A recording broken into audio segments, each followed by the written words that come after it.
I felt like I had been operating almost from a scarcity mindset when I was kind of going from job to job to job. Yeah. And I was always looking to kind of optimize a little bit more or move a little bit this way or that way. And I think just kind of opening up the gates and saying, hey, I can do anything that I want in any industry. Let me actually revisit this and see if all of these things that I've been working so hard to do are what I want.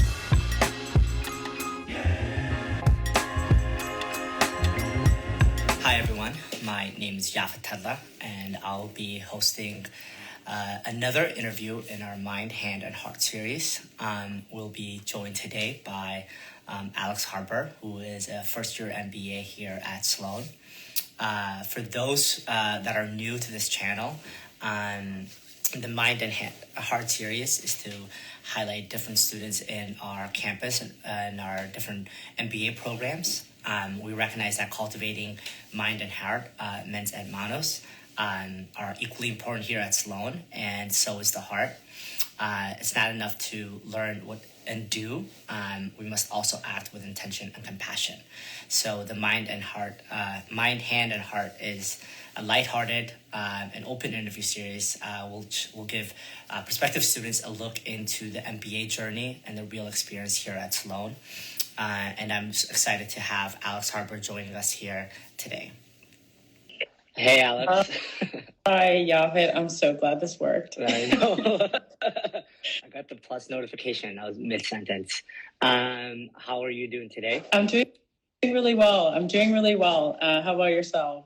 I'm pretty well as well. It's a Wednesday, so it was a bit of a struggle through classes, but excited to be here with you and learning more about you. For those who don't know, I actually got to know Alex really well on a carpool journey that we took to our URM retreat. So it was a long drive to somewhere in New England, and we were able to kind of learn more about each other along with the classmates who were in the car. So really excited for you to be here and for you to be able to share your story with those that are listening. Thanks. Yeah, with that said, Alex, why don't you tell us a little bit about yourself and your journey here to Sloan? Sure.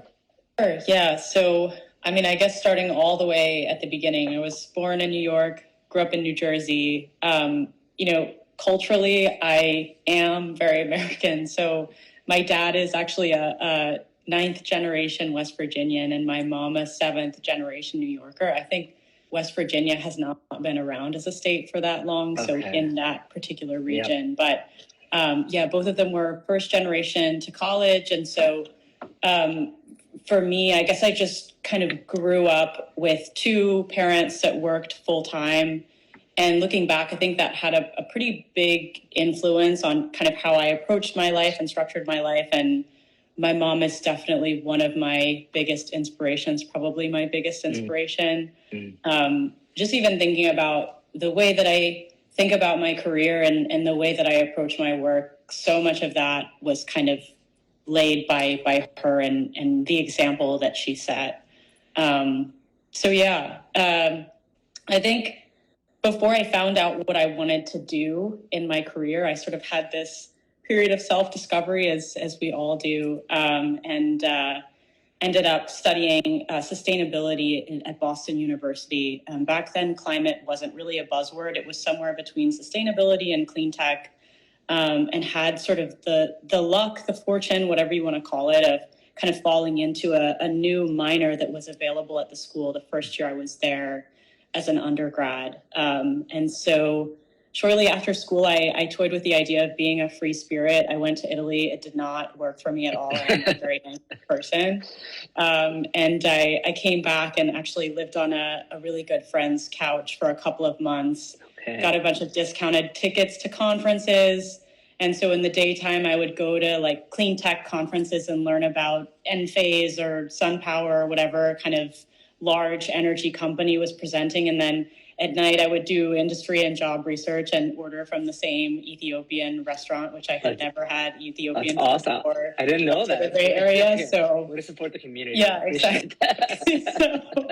So I don't know. It seems like a clean narrative when I look back, but I think living through that experience of trying to find what I wanted to do and putting such a big emphasis on my job as a part of my identity and a part of my life. I think created some big challenges in the beginning and, ended up navigating my way through, but it was definitely not very structured. No, but it seems like you did find yourself to the places that you wanted to do and do the work that means something to you. So you found kind of that sweet spot. Was when you, I guess, we're taking us back to that point. Did you feel like you were taking a big risk when you were venturing into sustainability, or did it feel like a natural course of the next step in your life? Yeah, it's a great question. I think that, clean tech, at least as we know it, is pretty cyclical. I feel like a lot of the industry kind of relies on these cycles of innovation, growth. Oil prices play a huge role. Mm-hmm. And, in 2008, there was a huge crash in clean tech 1.0. And so I think that there's sort of this collective memory within clean tech that has kind of continued to grow and inform the next chapter of the industry. I think at this point, climate, whatever you want to call it, the iteration of thinking about our planet and thinking about creating value to shareholders out of a business is a pretty well-trodden path at this point. It definitely felt like the right confluence of things. I wanted to work with early stage companies. I wanted to work in clean tech, and I wanted to live in Oakland. And I think that really narrowed down the things that I could potentially do. Yeah. And I guess, for those who don't know, Alex is very entrenched in this sustainability and climate world. You are founder and chief of the Venture Climate Alliance, Forbes 30 under 30. So you've done a lot in this space before Sloan. Do you mind just kind of walking us through a little bit of some of those things, as well as just kind of maybe taking us to the point in time when you thought about getting your MBA? Sure. Yeah. So I think it's interesting. For me, I fell into venture kind of by accident, out of circumstance. And I think that it's something that happens to a lot of us, especially early career. You just kind of happen into a job, and then you get to the next job and the next, and you kind of look back and you realize, I'm in the process of building a career. And I think that there are a couple of different ways of looking at it. Obviously, going to business school is a super personal choice for everyone.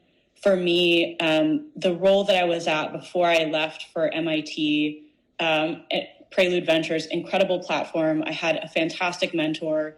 And I felt like I could almost look forward and see the next 15 years of my career, happening at that firm, in that office as a venture investor. And MIT sort of offered this alternative platform. And it was this place to be in the middle of innovation, in the middle of people that are working on really interesting things that may or may not reach venture scale, but that doesn't mean that they don't have value, right? Whether it's on the policy side or on the deep tech side, even sort of pushing the bounds of where an industry is going or what a technology can do. And so for me, the choice to come to MIT was really one to sort of operate in my own way and pursue things just because I thought they were interesting or because I thought they had value, maybe not from a venture returns perspective, but from a personal perspective, sort of expanding my horizon. And I think, getting a Dean's Fellowship made it a lot easier to make that decision from a financial point of view.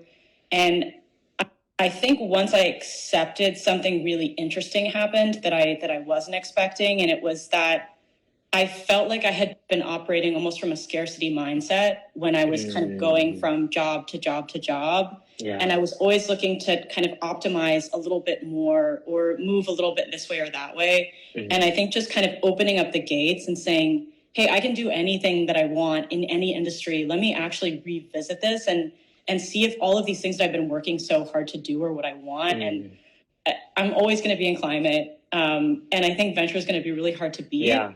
But also kind of taking 2 years to explore and then coming back to that on my own decision, it feels much more powerful and much more meaningful than kind of following a path of least resistance. So that was kind of my impetus for coming to school. I love that. I think I've personally been reflecting on the scarcity versus kind of surplus mindset. I think I'm a first generation college student. So for me, I've often operated in a scarcity mindset. So whatever job I have and career that's ahead of me, I'm grateful for and I want to succeed in it. But then I think having a time like an MBA gives you the time to step back and say, what are the things that I want to do? I am fully qualified and capable of pursuing any path I want. So it is almost like a confidence booster in a way, being here and being surrounded by all the things around us. So I'm really glad that you highlighted that. But maybe kind of going back to the values that you've kind of used to kind of guide some of those decisions. Where do you feel like that kind of comes from? This is a little bit of the heart, and we're jumping into it, but it seems like you have such a strong compass of how you think through some of those decisions. Yeah. Such as whether to come to an MBA or not. Yeah. The values as it relates to building my career it's tough. I mean, I think working in climate is tough because at some level, there's always this kind of hypocrisy that sits underneath everything that we do, right? We're working on climate, but we're flying around, you're eating meat. I haven't become a vegetarian yet, unfortunately. It's the Ethiopian food that we're But, I think there's a level of cognitive dissonance that exists, especially when you're working on impact-related work, because yes, it's about the impact, but it's also about framing the impact in the context of the world that we live in today and the world that we want to live in the future, right? And so in what ways are we building things today that have the staying power to continue into the future? And, I'll give a specific example, right? We were in 2021 in like an ESG and net zero fervor. That industry grew like crazy from an investment perspective. And I think some of the fundamental pieces that were underlying those definitions and those concepts had not really yet been worked through by the industry. And so I think a lot of it is about having the right values, but I think more of it is about kind of doing the work to communicate what those values are and to kind of set a baseline for what you mean when you say good versus better versus best. Yeah. And I think that for me,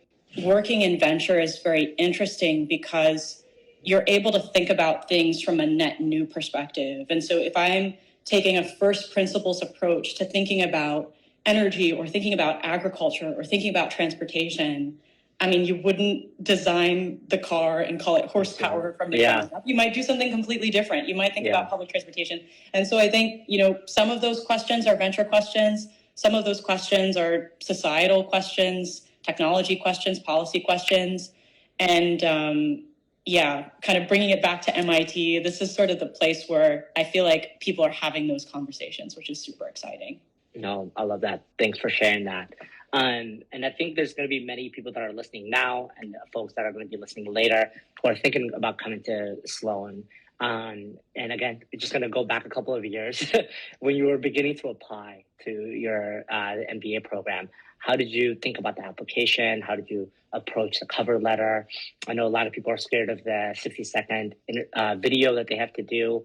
I think the data analysis is still part of the application.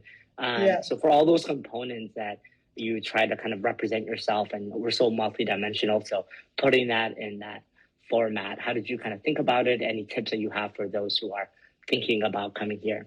Yeah, it's a great question. So I almost didn't apply to MIT because I was like, I'm never going to get in. And a good friend of mine was like, why aren't you applying? You love this school, like what's going on? And I was like, I don't think that I'm going to get in. And they were like, that's not really a good enough reason. And I reflected on that and I was like, you know what, they're right. So for me, when I was doing my application, I almost felt like I had nothing to lose because I didn't feel like it was going to happen. And so when I was putting things together, I kind of thought about like, who am I? And even if I get rejected, like what feels like a really authentic thing that I put out, that if I get rejected, I'll feel like, okay, you know what? They rejected me. Like they didn't reject me trying to be someone or trying to fit into a mold. Like they rejected like what I had to offer. And maybe that's again, like the scarcity mindset, which has hopefully changed. But I think that what I did was I listed out kind of the critical things that I felt like I really wanted to get across. Mm-hmm. And then I found the pieces in the application where I could fit those in. So in the data example, I talked about kind of the carbon accounting and carbon credits industry and some of the work that I'm doing with the Venture Climate Alliance. In sort of like the background question, I talked about my great uncle Cal, who's the borough historian emeritus in Manhattan. He lived to 93 years old and just kind of lived through the history of the city. And I think his passion and interest in New York and its evolutions and ebbs and flows, I kind of mirrored to my passion for climate and its evolution and ebbs and flows. And so I think there were just some things that I felt were really important to communicate. And I didn't think too much about trying to like, I don't know. I didn't do a ton of research. I just went with it. And yeah, the video, I still have it somewhere on my computer and I haven't watched it again yet because I like blacked out during the video. But I did write a script. I did run it and practice it a couple of times. And then I kind of, at the end of the day, just said what made sense to me in the moment. Yeah. I don't know what the weighting was on each of those different things. But yeah. No, that's a really thoughtful answer. I know something I did was I often shared some of it with close friends and family to kind of get a sounding board. Was that something that you did as well? Were there kind of people you trusted to be able to kind of tell you whether this really affected you? Yeah, absolutely. I mean, I feel like the application process is so personal. Mm-hmm. There was one person who was a very good friend of mine who went to MIT, and I shared it with him. I didn't even share it with my parents. Like, I didn't share it with them. I was like, this is like... You didn't share it with your parents? I didn't share it with my parents. And it's sad. My uncle passed away. I would have shared it with him. Actually, I didn't get to tell him that I got in or that he was a part of my application. Yeah. But yeah, no, I didn't share it with a ton of people. And I think that you should, because sometimes other people are better at seeing you than you are at seeing yourself. Yeah. And I think, again, like, I'm so grateful to my friend who was like, you should apply to the school. Yeah. I remember when I did my first draft, I sent it to my really good friend. And I asked her, like, hey, what did you think? And she was like, she read it and she's like, this is not really, none of you is really coming out. So I had to do a couple of iterations to make sure my personality, my voice, a character. So for those who are thinking about applying, it does take some time. We're going to transition a little bit to your time at Sloan, but I meant to do this earlier, but do you want to give a little shout out to the Equity Alliance? I know it's something that's dear, close to your heart, but do you want to tell everyone what the work that you do there? The VCA, did you say? Oh, yeah, sure. So, I mean, I know you have interviewed other people who are working part-time alongside the degree. Yeah. It's a lot of work. But effectively, prior to joining MIT, I was working on an initiative off the side of my desk as an investor, and it's a coalition of venture investors that are committed to aligning to net zero carbon emissions by 2050 or sooner. So this is alongside around 100 trillion in assets under management that have done the same thing in public markets.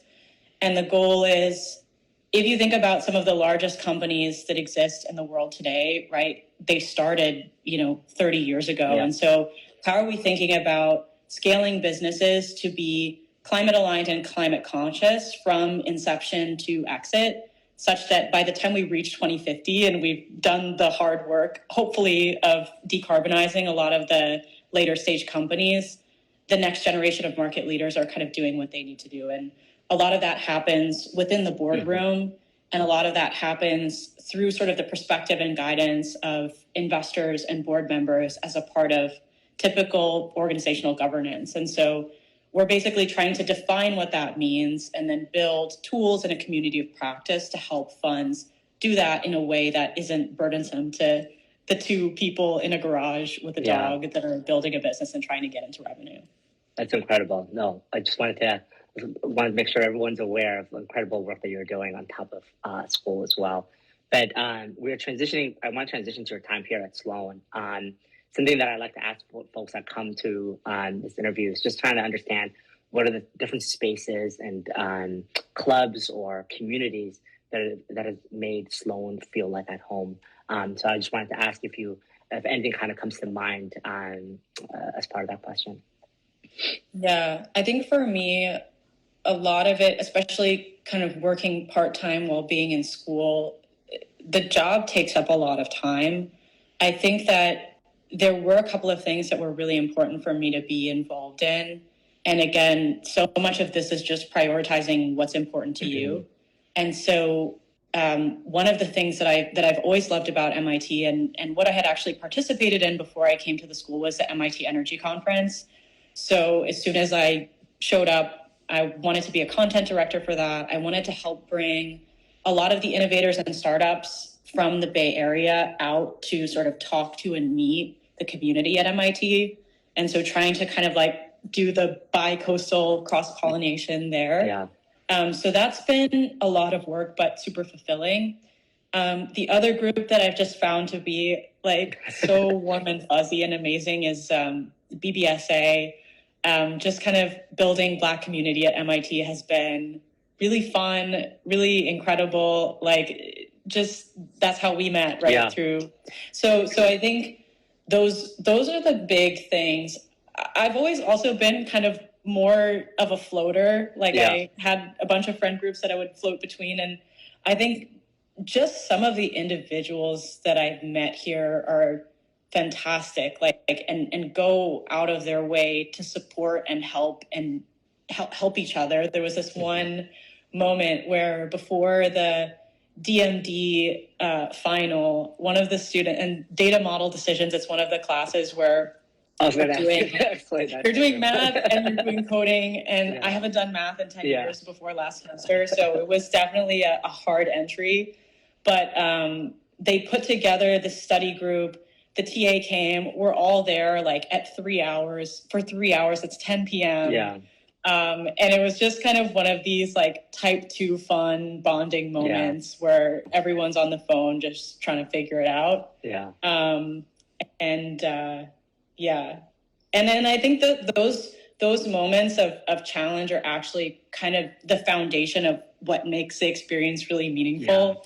Now that I'm out of core, I'm actually inviting my DMD professor to dinner as a thank you for getting me through the course. So, it was a really, really fun experience. I think just stuff like that. Yeah.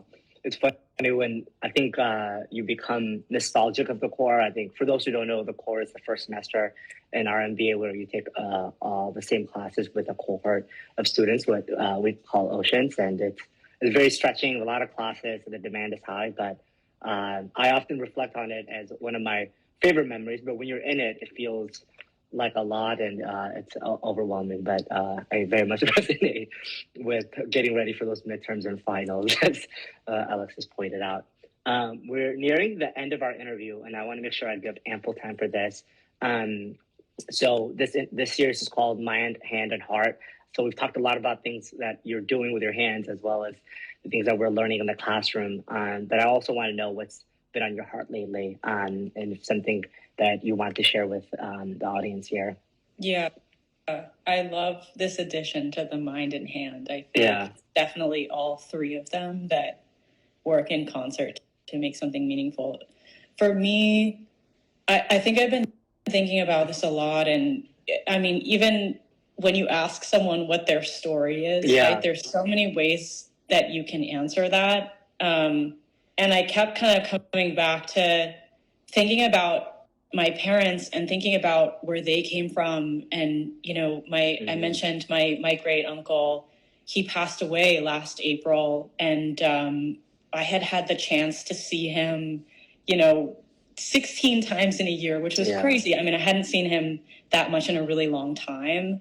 And I think for me, the thing that is on my heart is just this sense of legacy and the fact that where you are in your life is a product of where you've been, obviously, but also where your family has been and where your community has been.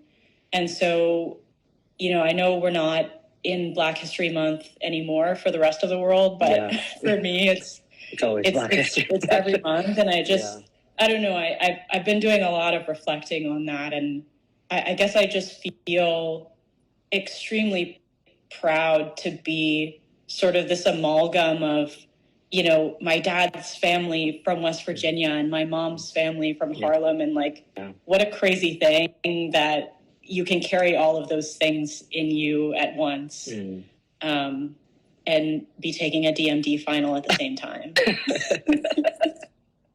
Reliving that. I don't know who said it, but I think there's a famous quote somewhere that when we walk into a room, we're not walking alone, but we're kind of walking with all our legacy, with our ancestors. And I think that's something powerful just to kind of keep in mind that, we're a culmination of all those who have lived before us and helped us kind of get where we are. So I love that message, Alex. I want to thank you again for coming on and being on this interview with the Mind and Heart series. We'll be back in hopefully a couple of weeks with another guest. And I hope everyone has a wonderful day. Thank you. Thanks, y'all. Bye, everyone. Bye.